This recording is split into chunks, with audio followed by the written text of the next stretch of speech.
Calvin's first love pursued him relentlessly after returning to the country. He assured me that he would take care of it. But it was he who, without hesitation, abandoned me when his first love had an accident. I'm sorry, Nina, I can't just ignore her. Later, the police's case receipt was sent to him, and he finally remembered to come back to find me. Little did they know, I had already left forever. Sherry has been entangled with Calvin for quite some time. That night on my birthday, she called Calvin's phone again with a different number, crying uncontrollably. Calvin, I miss you so much. I really regret leaving you back then. Can I see you just once? I couldn't help but look up at Calvin.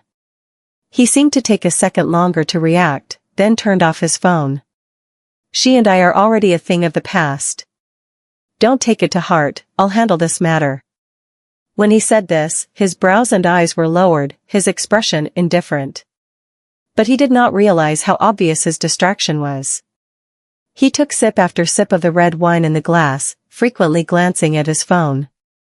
Clearly, I am the main character of this date. Perhaps it's not his fault, I thought. Sherry was once such a proud and radiant rose, nothing could make her bow her head. This time returning to my homeland felt like becoming a different person, shedding all my pride, just to seek his change of heart.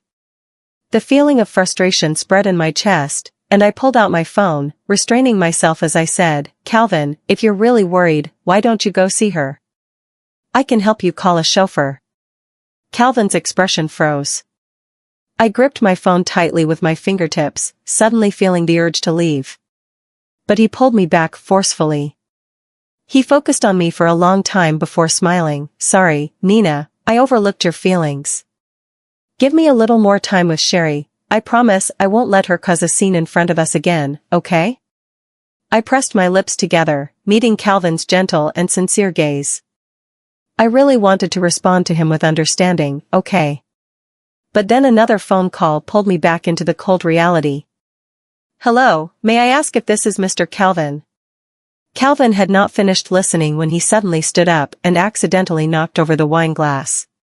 Everyone around knows that Calvin and Sherry are childhood sweethearts. They came from similar backgrounds and had been together since college. Later, it was due to a change in Calvin's family that Sherry resolutely decided to break up and go abroad alone. That night she left, it was the first time I saw Calvin so disheveled. His eyes were stained with bloodshot, drenched in the heavy rain, the smell of alcohol clinging to him that could not be washed away, again and again, dialing that phone that could never be answered. Later, when he looked up and saw that the person standing in front of him was me, his emotions instantly collapsed. With a hoarse voice, she hugged me tightly and said, I can't believe it's you. Nina, how could it be you? It wasn't Sherry who came, and his disappointment was palpable. But at that moment, my mind was in a jumble, and I never thought he would remember my name. After graduating from university, I entered his company through my own efforts and became his subordinate. We worked day and night together, supporting each other, and stubbornly got through the toughest times the company faced. During a social gathering, Calvin drank so much that he ended up with a stomach bleed, and I had to carry him to the hospital. When he woke up, his gaze fell heavily on me. Nina, do you like me? I am not someone who is good at lying, nor have I thought about hiding it. I nodded and admitted, yes. Over the years, I have witnessed many women trying to get close to Calvin, but he has never shown any pretense or given them any mercy. I thought that would be our last intersection. On the day of my discharge, just as we were about to part ways, Calvin took my hand, his eyes revealing a seriousness I had never seen before. Nina, how about we give it a try? Under Calvin's persistent advances, I compromised. After all, no one can refuse someone they've secretly loved for years. But now that I think about it, if Sherry hadn't gone abroad back then, such an opportunity probably wouldn't have come to me either. Sherry returned on the day of the class reunion. After Calvin and I finished work, we arrived to hear the crowd dispersing with laughter. Nina is just a crazy pursuer. During Calvin's junior year, when his family had trouble, she crazily pursued him for 2 years, accompanying him in everything, almost serving him closely. Everyone has seen this. I stood frozen in place, my expression somewhat stiff. Calvin was the first to react, his face darkening as he grabbed the person who was speaking. Who do you think you are to speak ill of Nina? What are you even worth? He swung his fist, about to smash it into the other person's face. But a pure white hand stopped the movement. As Calvin looked over, Sherry had already risen from the crowd, a familiar smile playing on her lips. Calvin, it's been almost 5 years since we parted, yet you're still the same, reckless and impulsive. I clearly saw that Calvin was like a malfunctioning machine, devoid of any response. Sherry glanced at him and then turned to me in surprise. Nina? You've changed so much, you're way more beautiful than in college, I almost didn't recognize you. I wasn't that bad to begin with, it's just that during university, I was too focused on working part-time and studying hard, leaving me no time or energy to take care of my appearance. Thank you. I concealed the turmoil within and spoke calmly. But was firmly held by Calvin around the waist. He ruffled the top of my head, looked at me, and his eyes held an unreserved tenderness. Yes, Nina is very beautiful, has a gentle temperament, and a kind heart. So after graduating from university, I pursued her for over a year before she finally agreed. At that moment, I was very touched, naively thinking that Calvin was helping me out in front of everyone. The next moment, he said indifferently, unlike some people, who prioritize family interests above all else and only weigh the pros and cons. There is no sincerity at all. The warmth in my heart was suddenly extinguished, and I stood there. Oh. Sherry also laughed out loud at that moment. Her gaze recklessly landed on my face, even carrying a hint of amusement. Well, you've really worked hard all these years, haven't you, Nina? To be honest, in the 3 years we've been together, Calvin has treated me quite well.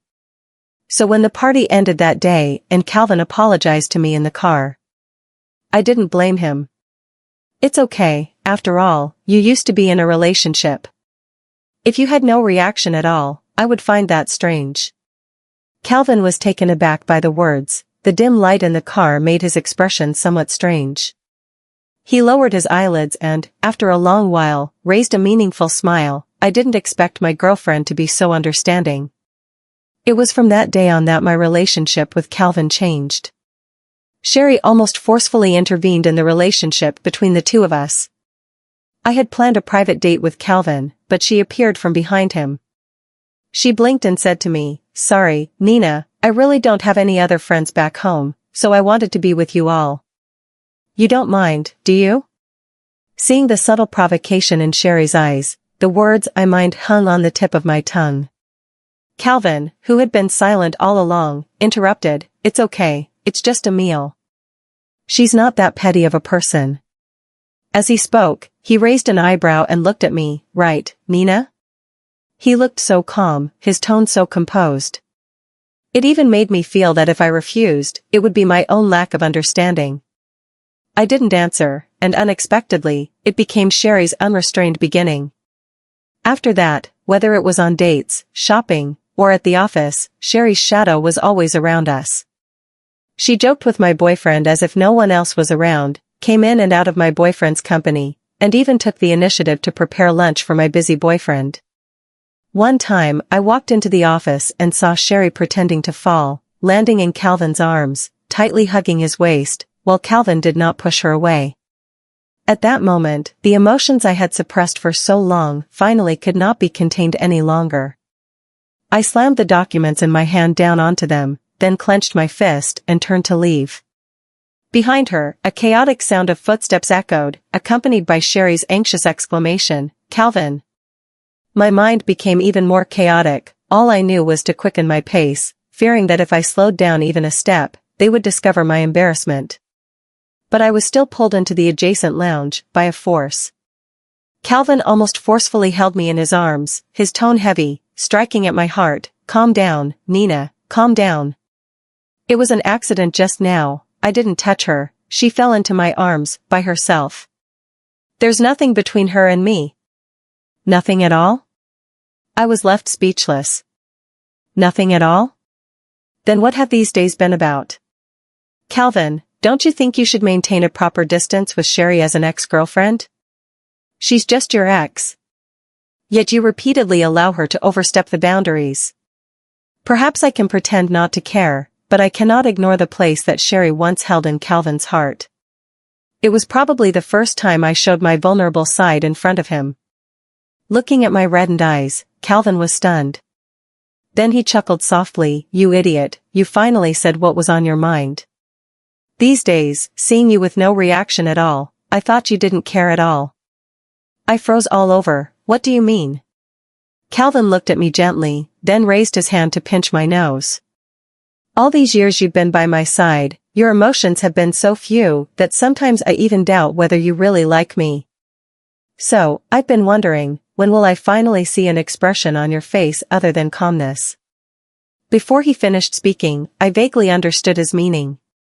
It turned out that Calvin was provoking me. He deliberately allowed Sherry to get close, never caring about my feelings as his girlfriend, just to see different reactions on my face.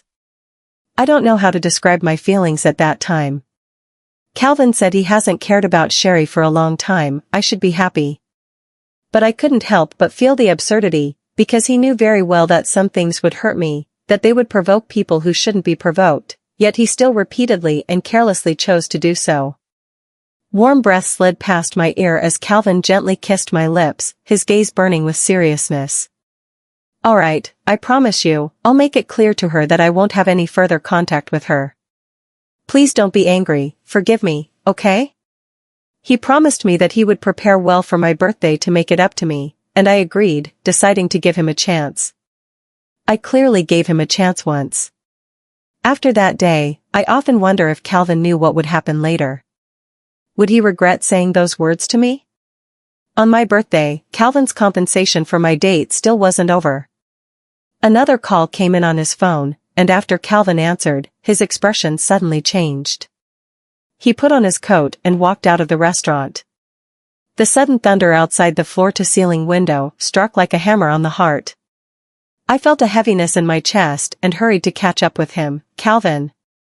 He called his name twice before he remembered to explain, his expression anxious as if he had lost all his senses. "Sherry. Sherry had an accident." I was stunned, my fingers instinctively curled up, even though I hadn't said anything yet. Calvin's patience had already worn thin.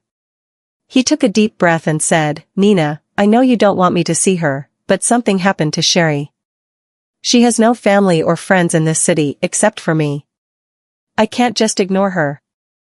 The color drained rapidly from my face, and I spoke hesitantly. "I just wanted to ask if I could." He then realized something was wrong and softened his tone. "No need, you take a taxi home first. I'll go to the hospital to settle her and then come back to find you." I stared blankly as he slammed the door shut without looking back, stepping into the night. Inside, it felt as if someone had brutally opened a gash in my heart. I still came to the hospital. When I found the ward, I happened to see Sherry curled up in Calvin's arms through the half-open door, sobbing continuously, her face full of grievance. "Breaking up with you back then was never my intention. I had no choice, Calvin. If I didn't agree, my father would force me to marry an old man more than 10 years older than me. I was truly left with no options. But now I can finally escape them and come back to find you. I can finally let go of everything and love you properly, yet you won't even agree to see me. Do you not want me anymore?" I watched this scene. I saw Calvin just letting Sherry hold him, his eyes filled with struggle and pain. After hesitating for a long time, he finally embraced her tightly, with pain in his heart. "Why didn't you tell me these words back then?" Sherry cried even more sorrowfully. "Then if I tell you the truth now, will you be able to leave Nina and be with me again? This is truly a question that strikes at the heart." Calvin closed his eyes and said nothing. Sometimes silence and hesitation can be a form of response. I stood frozen in place, the pain in my heart gradually spreading, making it feel as if I couldn't breathe. A nurse came over, and as I stepped aside, I leaned against the wall, my legs weak and barely able to stand. At that moment, the two people immersed in their emotions finally noticed me. Calvin paused for a moment, as if waking from a dream, pushed away the person in his arms, and strode towards me in the hallway, blocking my way. "Nina, what are you doing here?" He helplessly took off his coat and draped it over me. "Didn't I tell you to go home and wait for me?" At this point, I really don't know what kind of expression to face him with. I can only try to suppress the tremor in my voice and remind him, "Calvin, Sherry is not a good person, her intentions in keeping you are not pure. Otherwise, why wait until Calvin's company returns to its former glory to come back, instead of returning earlier or later? And you know, Sherry has been an adult for a long time, she is a person with civil capacity, as long as she doesn't want to, she can call the police, even her parents can't force her. The reason she left back then was that she saw your family losing power and didn't want to be with you." He actually understood all of this in his heart. Calvin, however, seemed to be pricked by an unfaceable heartache. The confusion and concern from a moment ago had vanished, and with a darkened expression, he interrupted me, "Enough. What right do you have to speak of Sherry?" My thoughts were abruptly halted. "What did you say?" Calvin's eyes were filled with anger as he looked down at me. "Isn't it true? After all these years together, did you really like me? You never opened your heart to me, nor did you ever mention your past. When you came to me after the incident at my house, wasn't it because you were sure my family would rise again, waiting to fish for big catches?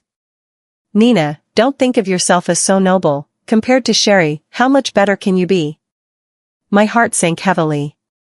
Looking at Calvin's familiar face, I saw the unfamiliar expressions of disgust and disappointment on it.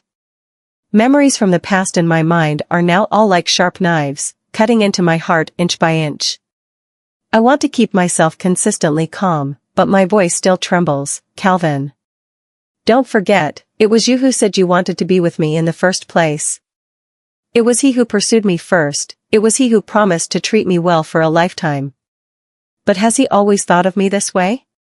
Does he think that my being by his side has some ulterior motive?" Calvin froze, only then realizing what he had just said. He opened his pale lips, as if trying to salvage the situation. The phone rang, and seeing the number on the screen, he could only give up. "Anyway, you go back first. I'll talk to you later." He then hurried away, as if trying to escape.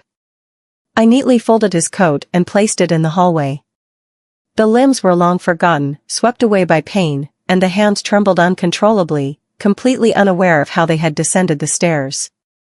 As I walked out of the hospital, the cold rain hit my face, and I finally came to my senses. I realized that outside, it had been pouring for some time, but it was nothing compared to the deluge in my heart. I numbly took out my phone and called a taxi. The phone buzzed. It was a text message just sent by Calvin. "Nina, I'm sorry, please wait for me downstairs. I'll go back with you." I looked at this message on my phone with indifference, as if all emotions had faded away. After a moment's thought, I raised my hand to edit the message. "Calvin, let's break up." As soon as the message was sent out, something suddenly covered my mouth and nose, and a great force pushed me out. I lost consciousness. When he woke up again, he was met with a pair of gloomy eyes, and he smiled wickedly. "Awake? Our famous Calvin's girlfriend." I was taken aback. The person in front of me was someone I knew, named Jason, the one who said I was madly pursuing Calvin on the day of the class reunion. I almost forgot, in college, he was also one of Sherry's crazy admirers. My head ached and felt heavy. I groggily looked around.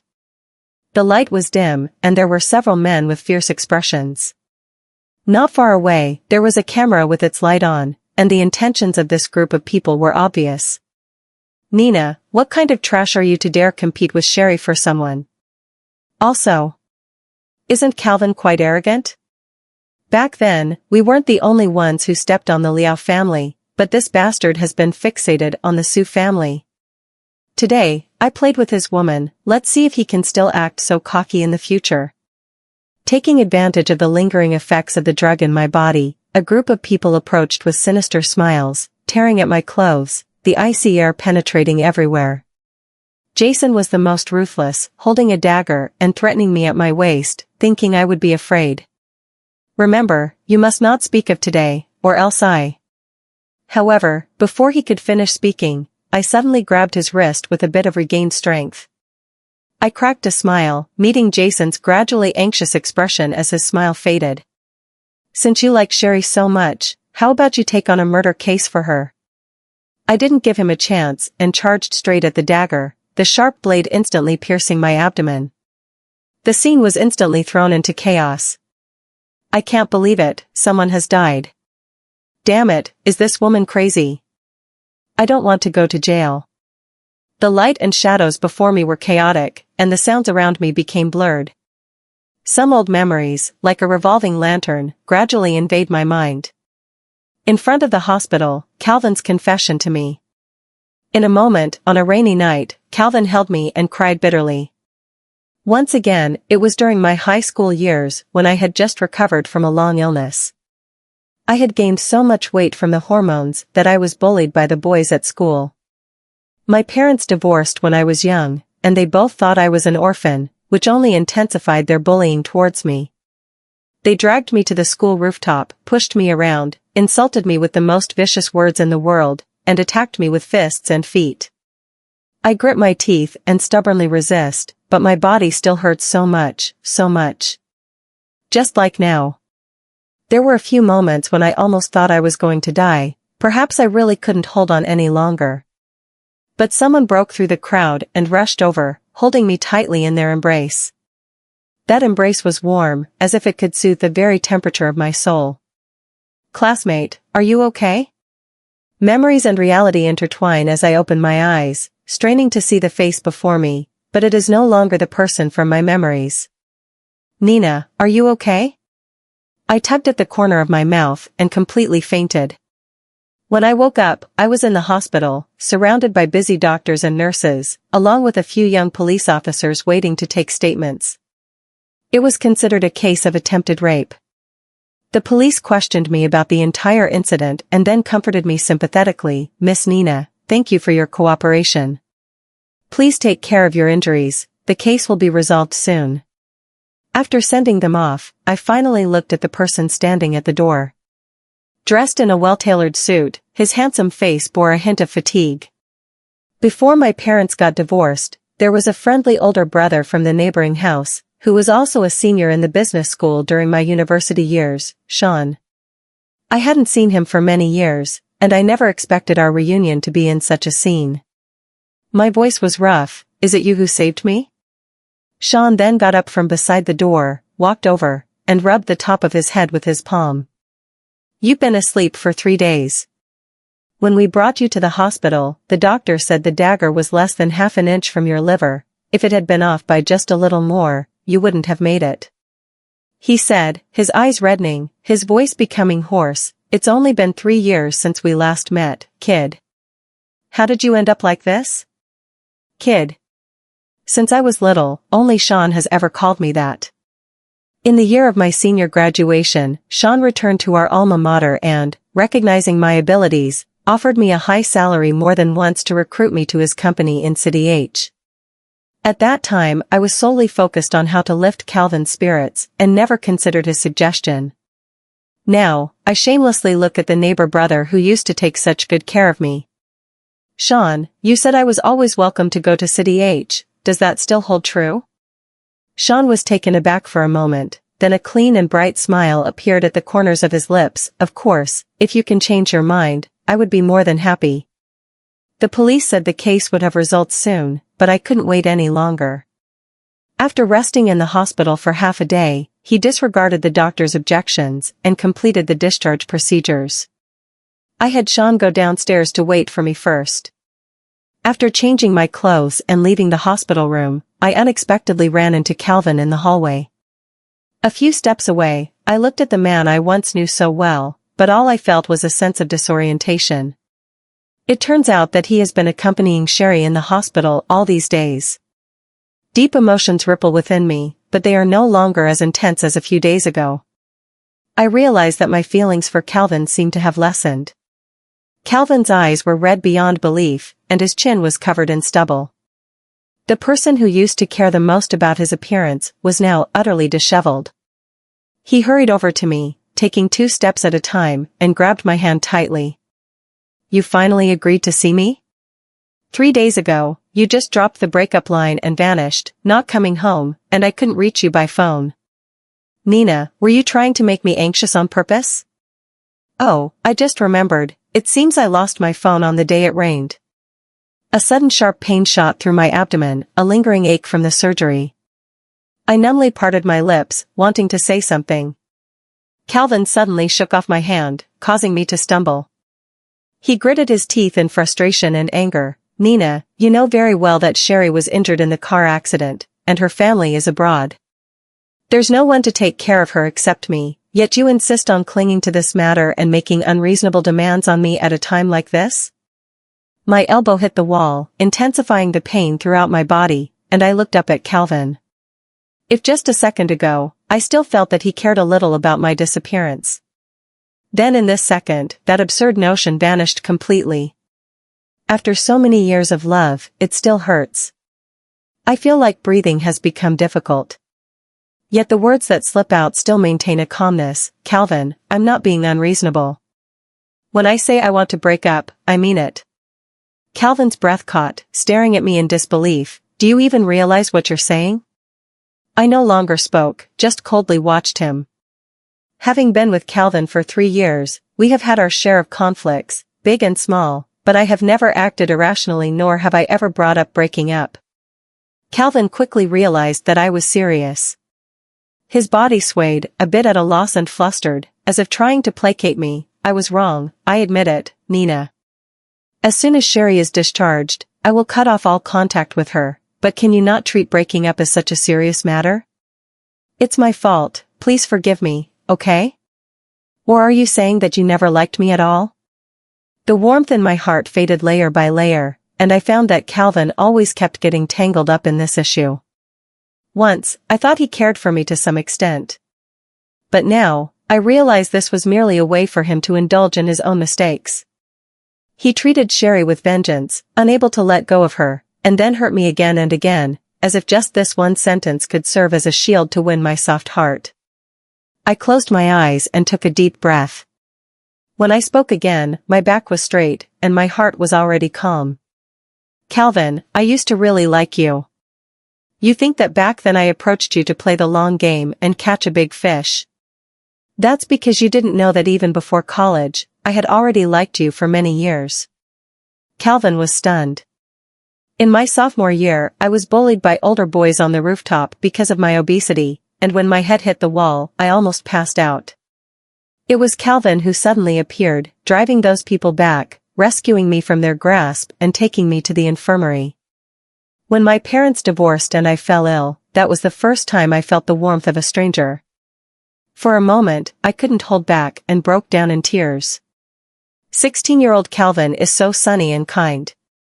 Looking at the scars on my wrists, his voice is gentle as he tirelessly comforts me. Getting sick is not my fault, being overweight is not my fault, and being abandoned by my parents is not my fault. I am the one who has been wronged by all the misfortunes that have happened around me. No one is qualified to accuse me of bullying. Their physical aggression towards me is a reflection of their lack of upbringing.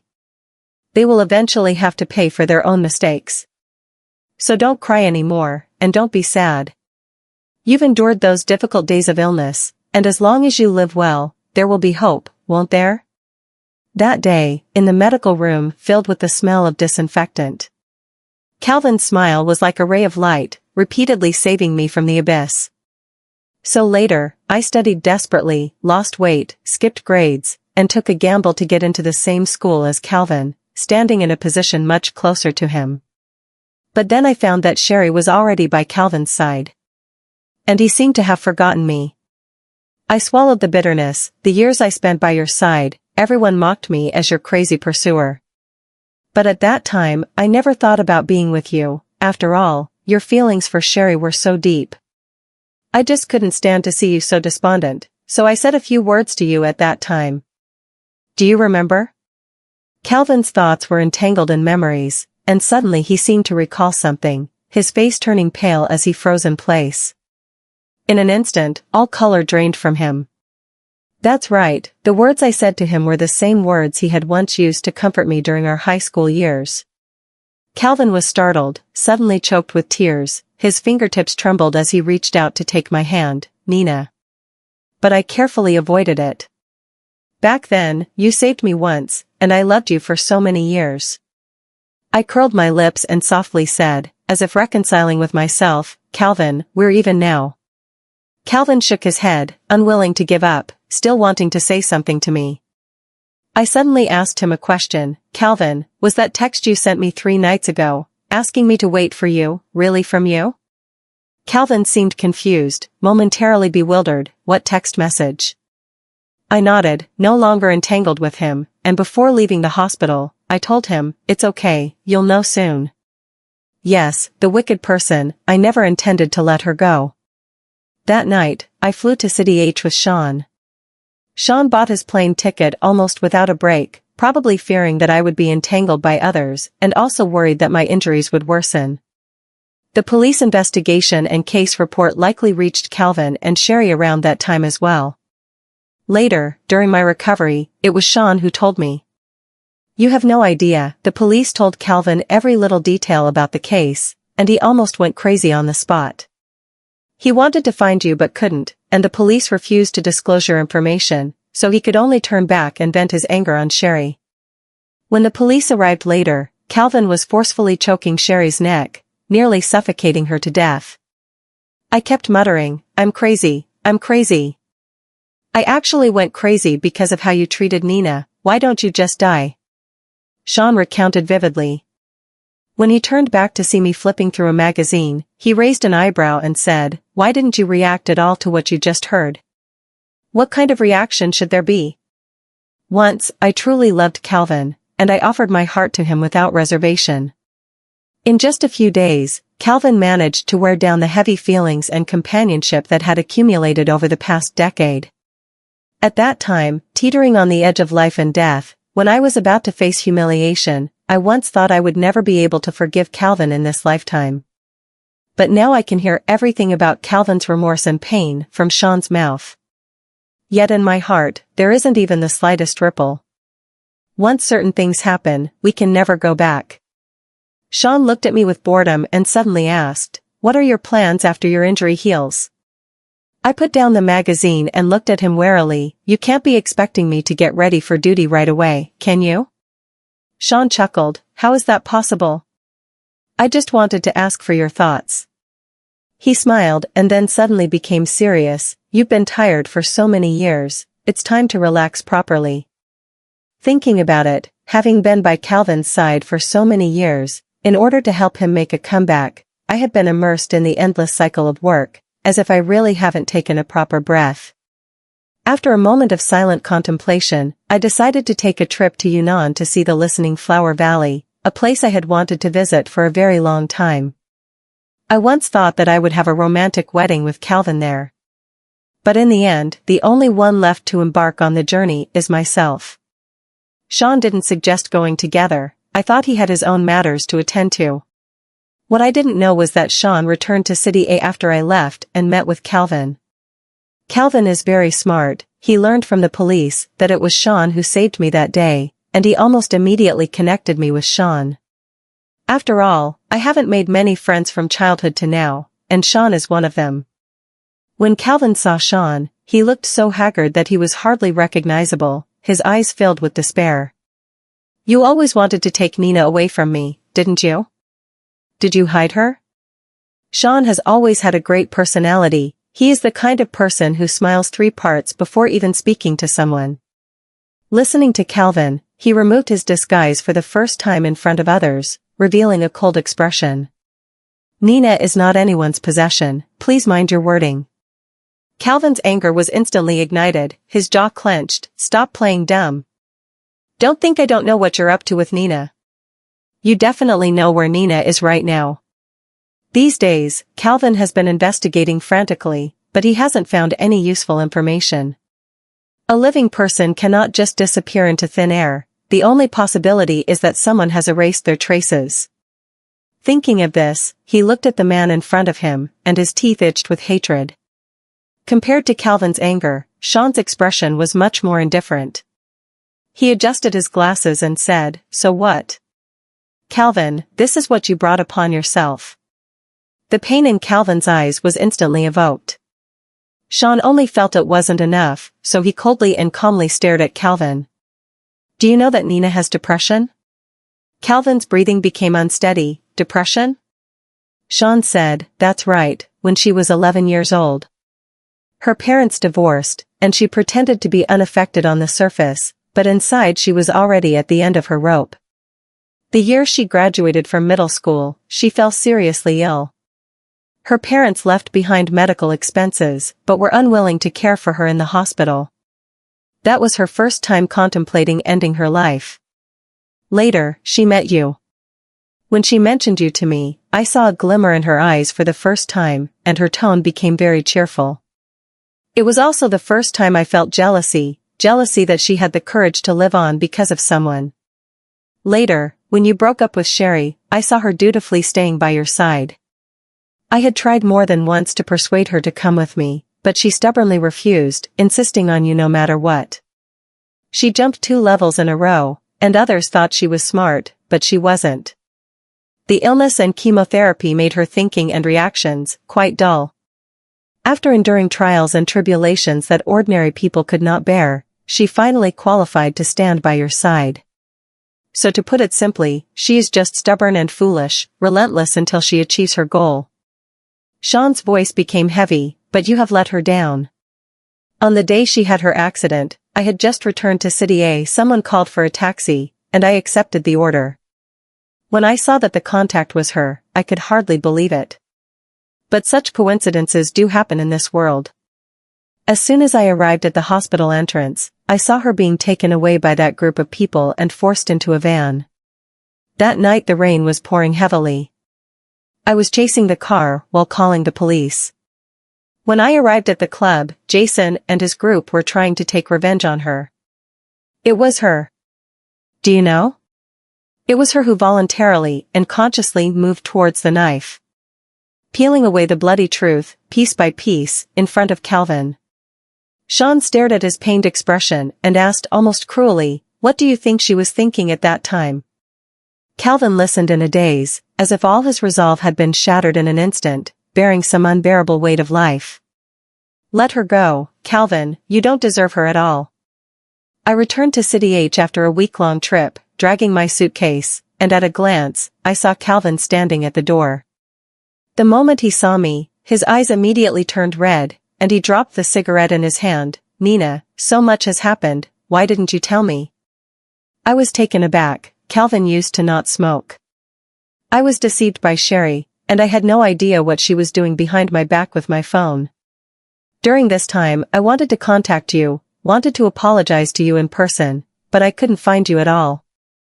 I felt a headache coming on as I interrupted emotionlessly, you don't need to apologize to me, the main responsibility isn't yours.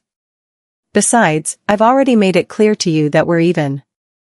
Having said that, I stepped past him, intending to open the door. But he suddenly stumbled over and rushed towards me, grabbing the luggage in my hand. He probably intended to take my hand, but for some reason, he hesitated, yet his tone was almost pleading. Nina, let's get back together, okay?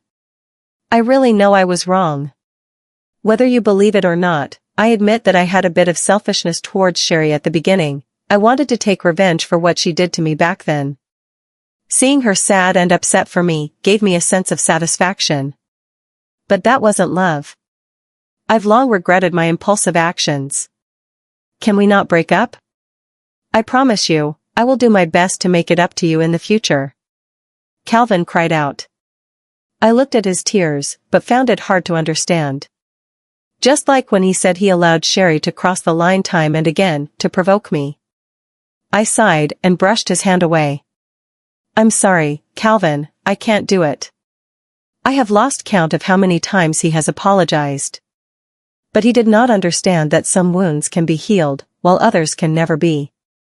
Every time someone mentions your name in front of me, I think of that rainy night, your suspicion and accusations towards me, and the revenge that Jason took on me that night. You say Sherry needs you, but in the end, she only suffered some minor injuries, yet she took away all your attention, even making you turn around and blame me. But I almost lost my life later. That day was my birthday. and you had promised to stay with me from the morning until I was injured and sent to the hospital. Where were you? I understand Calvin's abilities, just as he can find me now. During the days I was in a coma in the hospital, if he really cared about me and wanted to find me, it would have been incredibly easy.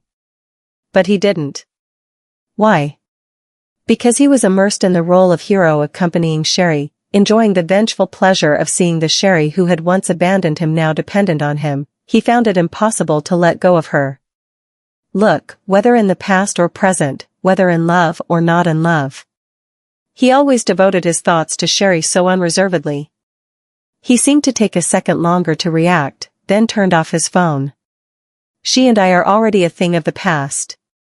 Don't take it to heart, I'll handle this matter.